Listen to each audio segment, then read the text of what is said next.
vamos a empezar esta nueva clase virtual. El tema de hoy es resoluciones judiciales. Habíamos dicho que el proceso se iniciaba con la interposición de la demanda y finalizaba con la sentencia definitiva. Y vamos a definir a esta sentencia definitiva como el modo normal de culminación de un proceso, ya que hemos visto también modos alternativos de solución de conflictos. Por lo tanto, la sentencia definitiva es el modo normal de culminación del proceso y la podemos definir como el acto material a través del cual el juez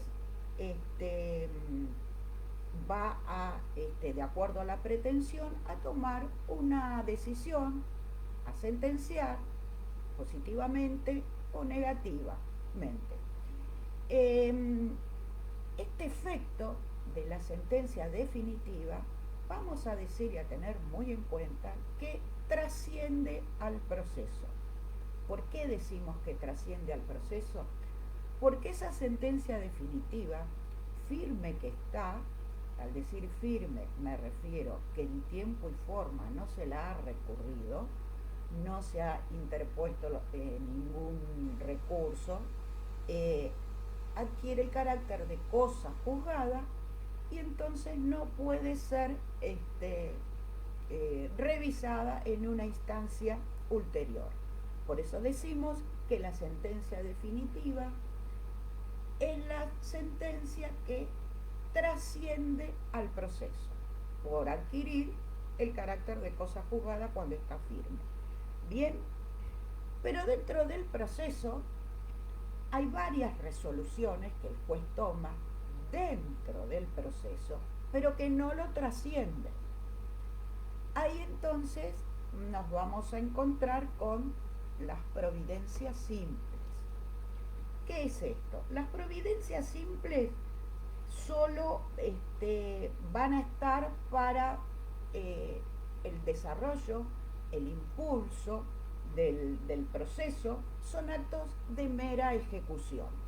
Un ejemplo de una providencia simple es aquella que dicta la apertura a prueba, la que agrega un documento que dice téngase presente, agréguese, o la que fija una fecha de audiencia. Son actos de mera ejecución. Dentro de estas providencias simples tenemos providencias que nos pueden causar gravamen o no. Las que causan gravamen deben estar sustanciadas y si existe ese gravamen y no las recurrimos, están consentidas, por lo tanto, y no van a poder subsanarse en una instancia ulterior. Un ejemplo de una providencia simple con gravamen es, por ejemplo, aquella que declara la cosa de puro derecho. Es una providencia simple, pero me agravia porque yo creo que hay hechos controvertidos que deben ser probados. O aquella providencia que me agravia porque fue la que me ha dictado una sanción que me agravia y que creo que no corresponde. Bien, otra resolución judicial que el juez dicta dentro del proceso son las sentencias interlocutorias. Estas resoluciones, estas sentencias interlocutorias requieren sustanciación por el juez. Y lo que van a hacer estas interlocutorias es van a tratar de subsanar, de corregir, de solucionar un conflicto dentro del proceso. Un ejemplo de una interlocutoria es aquella que resuelve una excepción previa, por ejemplo, o la que se refiere a un incidente de nulidad. Esas son sentencias interlocutorias que requieren sustanciación. Entonces vimos la sentencia definitiva, las providencias simples con o sin gravamen, las interlocutorias Y tenemos también las sentencias homologatorias, que son aquellas que dan fuerza de ley. ¿Se acuerdan cuando vimos la audiencia del 360, donde dijimos que el juez podía, una de las facultades que tenía era tratar de conciliar a las partes? Si conciliaba, iba a buscar las bases de esa conciliación y luego las iba a homologar para que adquiriera fuerza de ley esa conciliación, y para que el que no la cumpliera, la otra parte la podía ejecutar. Bien. Ocurre también con el desistimiento del derecho, por ejemplo, la transación, la conciliación, como acabo de decir. Esas sentencias que homologan ese acuerdo, esa transacción, esa conciliación, la que lo homologa, la que dice homologado que está, es una interlocutoria. Bien, vimos entonces todos los tipos de resoluciones. Ahora vamos a ver los requisitos de cada una. Los requisitos comunes que le compete a cualquiera de estas resoluciones, primero es que su redacción debe ser por escrito, en idioma nacional y en tinta negra. Obviamente con la fecha y la firma del juez. Ahora vamos a ver los requisitos de cada una, los requisitos específicos de cada una. En las providencias simples, ¿cuáles son los requisitos? Obvio, primero, cumplir con los requisitos comunes. Luego, si es una providencia con gravamen, simple, con gravamen, deben estar motivadas. En las interlocutorias, ¿cuáles son los requisitos específicos? Primero, cumplir con los requisitos comunes. Segundo, estar fundamentada, y ahí aparece siempre el principio de congruencia. Tiene que tener una decisión expresa, positiva o negativa. Debe tener el pronunciamiento de costa, porque si soy vencida en una interlocutoria, por ejemplo, si perdí una excepción previa que interpuse, me va a generar costas. En cuanto a la sentencia definitiva de primera instancia, esto lo tienen en el 163, creo. Obviamente cumplimos con los requisitos comunes, y en el caso de la sentencia definitiva debe cumplir con las tres partes en las que se divide una sentencia definitiva. Y ahí aparecen los resultandos, los considerandos y la parte dispositiva o fallo. Vamos a ver entonces qué contenido debe tener cada una de estas tres partes en las que se divide la sentencia definitiva. En los resultandos vamos a encontrar nombre, apellido de las partes y una relación sucinta del objeto del juicio. En los considerandos vamos a considerar en forma separada todas las cuestiones que en forma sucinta hicimos en el resultando. Vamos a fundamentar, vamos a encontrar los fundamentos, la aplicación de la ley en que nos fundamos, los argumentos de prueba que el juez extrae, si es que hubo, porque no siempre ocurre. ¿Se acuerdan cuando vimos partes? Que uno de los deberes era actuar con probidad, buena fe. Bueno, si hubiera habido una inconducta, el juez va a argumentar esta conducta, va a dejar explayado en los considerando los argumentos de prueba de esta inconducta. También en los considerandos va a apreciar la prueba. Ya hemos visto que la apreciación de la prueba, si bien primero el juez hace una apreciación en forma global de todos los medios de prueba presentados y producidos, en forma global primero, porque hay medios de prueba que son más débiles y que sustentan a otra prueba que es mayor, en el caso de testigos directos o indirectos, por ejemplo, y en definitiva va a aplicar el modo de valoración que hemos visto, que es la sana crítica, que nos rige a través del 386 del Código Procesal. Y en la última parte, dispositiva o fallo, ahí va a estar obviamente la decisión expresa y positiva, condenando, absolviendo en todo o en parte. Y ahí siempre otra vez aparece el principio de congruencia, donde tiene que haber una correspondencia entre la sentencia y la pretensión. En esta última parte, dispositivo fallo, también el juez lo que tiene que determinar allí es el plazo de cumplimiento para la sentencia. Se va a pronunciar sobre costas al vencido o costas por su orden, también puede ser costas al vencido, el que perdió paga las costas, los honorarios del abogado de uno y el abogado del otro, y si es costas por su orden, cada cual se hace cargo de los gastos y honorarios. También va a regular los honorarios de cada profesional actuante en esta parte. También va a hablar de la temeridad y malicia si es que en el considerando expuso los argumentos de prueba de esa inconducta procesal. No siempre ocurre, pero si ocurre, el juez lo va a expresar de esa manera. Los argumentos de prueba los considerando, y en el fallo va a determinar, con todo lo que eso implica y sus consecuencias, la temeridad y malicia, que la van a ver en el 34 del procesal.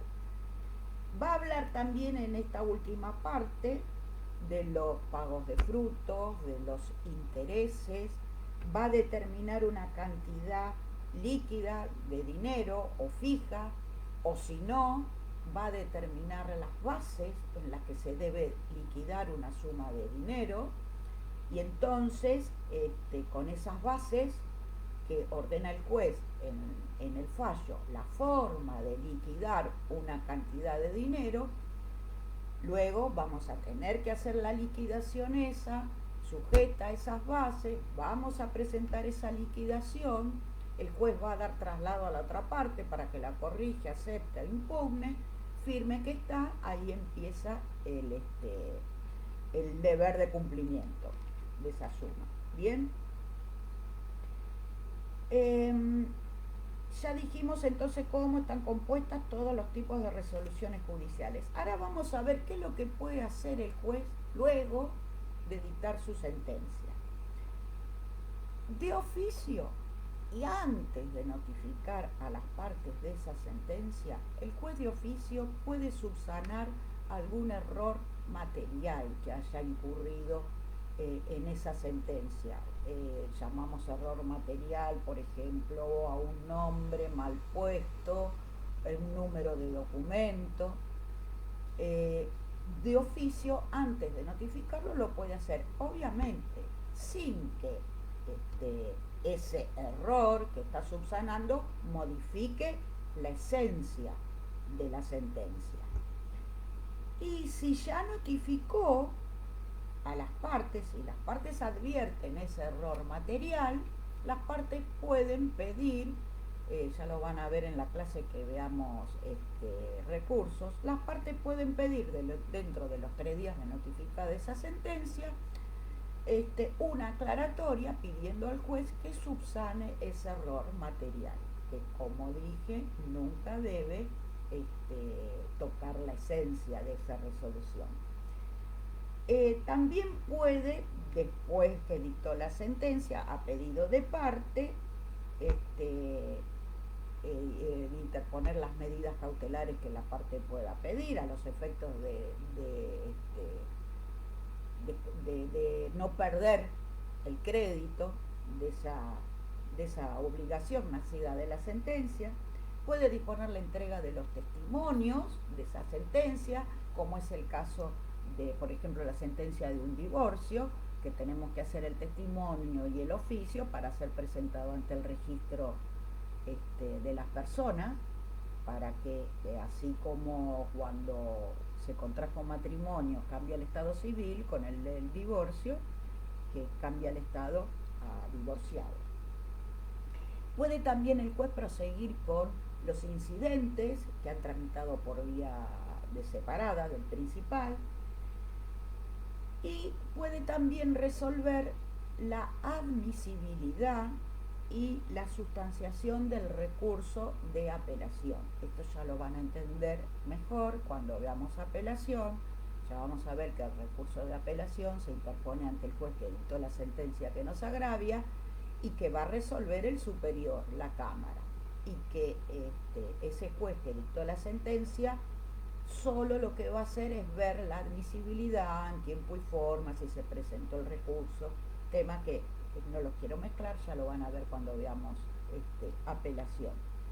Y por supuesto otra cosa que puede hacer el juez luego de dictar la sentencia, firme que está, puede ejecutarla. Es el mismo juez que dictó la sentencia el que va a tratar la ejecución de la sentencia, porque voluntariamente no ha sido cumplida en tiempo y forma, entonces la parte tiene que iniciar una ejecución forzada de esa sentencia. Es el mismo juez que la va a ejecutar. Y aquí aparece el último elemento de la jurisdicción cuando habíamos hablado de executio, que era la facultad que tenía el juez de ejecutar lo que con la iudictio, la sentencia, había dicho. Bien. Ahora vamos a clasificar las resoluciones judiciales. Primero vamos a hacer una clasificación de acuerdo al órgano que la pronunció. Allí entonces aparecen sentencias de primera instancia, de segunda instancia o de ulterior instancia, que aparece la Corte. Y vamos a hacer ahora una clasificación de acuerdo al pronunciamiento, de acuerdo al contenido. Y ahí entonces aparece la siguiente clasificación. Tenemos sentencias declarativas, de condena y determinativas. Repito, declarativas, de condena y determinativas. Vamos a ver ahora una por una. Las sentencias declarativas, ¿qué es lo que van a hacer? Van a eliminar la falta de certeza, existencia, eficacia de una relación o estado jurídico. Un ejemplo de una sentencia declarativa es la que declara la inconstitucionalidad de una norma, es la que declara la nulidad de un acto jurídico, es la que declara la falsedad de un documento. Y dentro de estas sentencias declarativas vamos a encontrar como si fuese una subespecie que son las constitutivas. Dentro de las constitutivas las llamamos así porque lo que van a hacer establecen un estado jurídico nuevo. Dentro de las declarativas constitutivas, por ejemplo, aparece la declaración de incapacidad de una persona o la propia sentencia de divorcio. Vamos ahora a las sentencias de condena. ¿Qué van a hacer estas sentencias? Lo que van a poner van a imponer el cumplimiento de una obligación, sea de dar, hacer o de no hacer. Recordarán, creo que esto lo vieron cuando vieron obligaciones. Van a crear una acción, por lo tanto, a favor del titular del derecho a obtener una ejecución coactiva. Un caso típico de una sentencia de condena en un daños y perjuicio: páguese por daños la cantidad de X suma de dinero. Y las sentencias determinativas, lo que van a hacer es que van a fijar las condiciones a las que debe quedar subordinado un derecho. Van a determinar, van a integrar una relación jurídica que no está completa. Un ejemplo, van a fijar el plazo de cumplimiento de la obligación, cuando de la relación jurídica no se desprende. Van a fijar, por ejemplo, la forma de dividir bienes comunes. Por eso son determinativas. Van a determinar algo, una modalidad de que no está completa, no se desprende de la propia relación jurídica.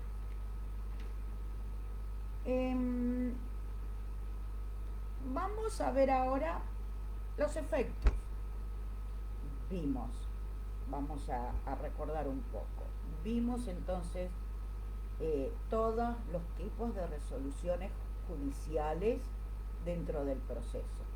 Vimos sentencia, que si bien es el modo normal de culminación del proceso, que lo trasciende, porque firme que está adquiere el carácter de cosa juzgada, hay otras resoluciones que también el juez dicta dentro del proceso, y ahí vimos las providencias simples con o sin gravamen, las interlocutorias, que era para solucionar conflictos dentro del proceso, las homologatorias, que le da fuerza de ley a un acuerdo, a un desistimiento del derecho, una transacción, una conciliación, y que esa resolución que homologaba era una interlocutoria.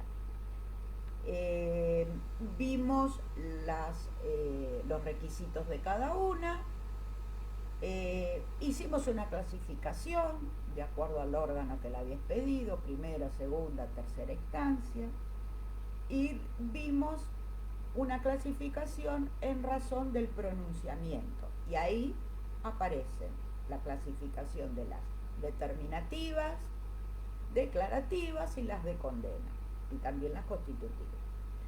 Ahora vamos a ver los efectos jurídicos de estas resoluciones. Los efectos jurídicos de la sentencia definitiva, el primer efecto natural es su obligatoriedad, y es una ley individual para las partes. El efecto particular en la declarativa elimina la incertidumbre que existía sobre esa existencia del derecho. Las de condena, ¿cuál es el efecto? Se convierte en un título ejecutivo para ejecutar a favor del titular del derecho. Y en las determinativas, ¿cuál va a ser el efecto?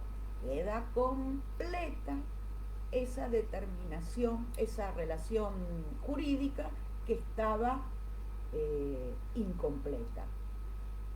Bien, en el caso que di, donde no se sabe el vencimiento de la obligación o cómo dividir los bienes comunes.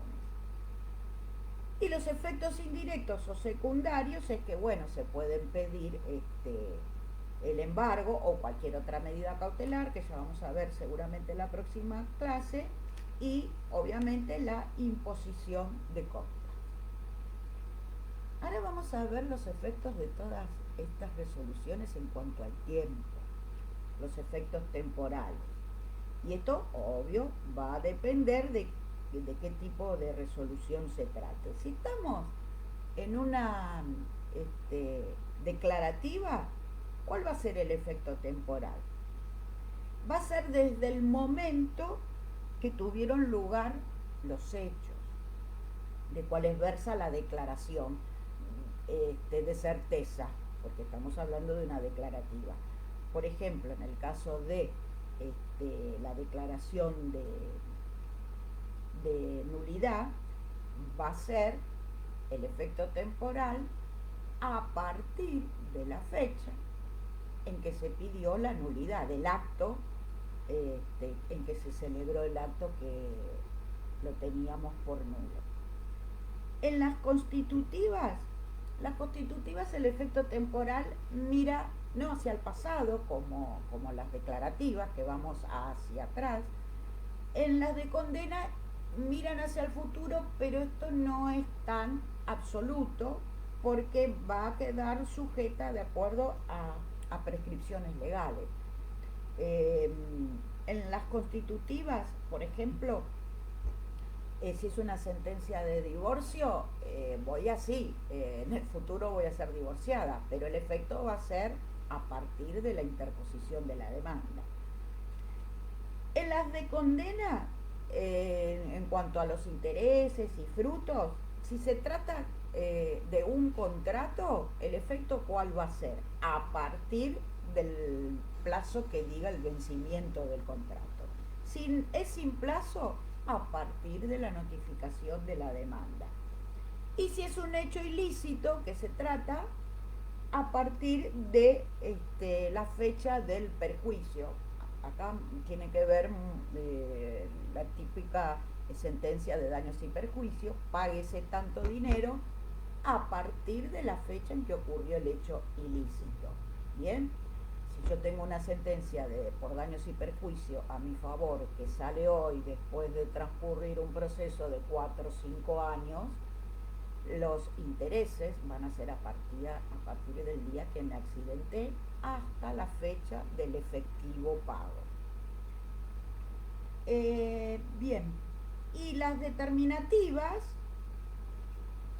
también miran hacia el futuro, porque esa relación jurídica donde no estaba completa va a tener el efecto a partir del fallo que la terminó de completar esa relación jurídica.